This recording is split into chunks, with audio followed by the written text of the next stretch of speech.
บายดียินดีต้อนรับเข้าสู่เผยชาแนลเด้อโอนมาเบิ่งโตโน่กับแคนนอนป้าสเกือบคนละเกียงอีกแคนนอนเบิ่งดูโอนเอ้าพดเลยโอ้ยยังไงแคนนอนยังแข่งกันวะ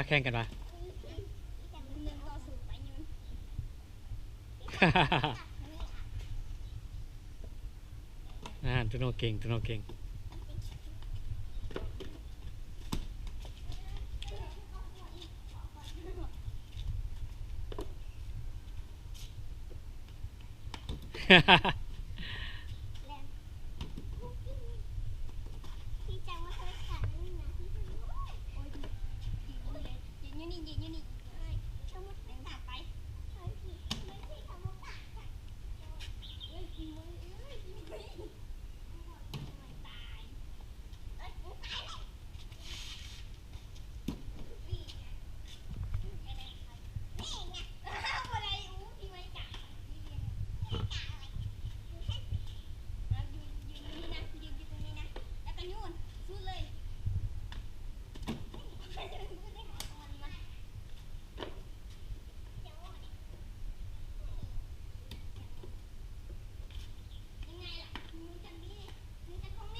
อ้าวตกน้ำอะไรบ้างเอาไว้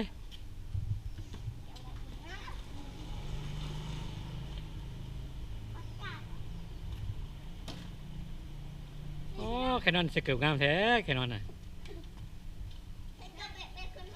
เออ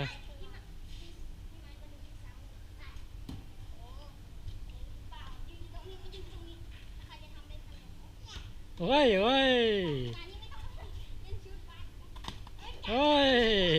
แคนนอนบอกเขาทำแคนนอนบายบายไปแคนนอนบายบายไป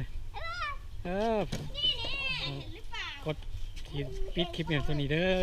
ขอบใจเด้อทีมครับเพิ่งกดไลค์กด subscribe ให้เด้อขอบใจได้บาย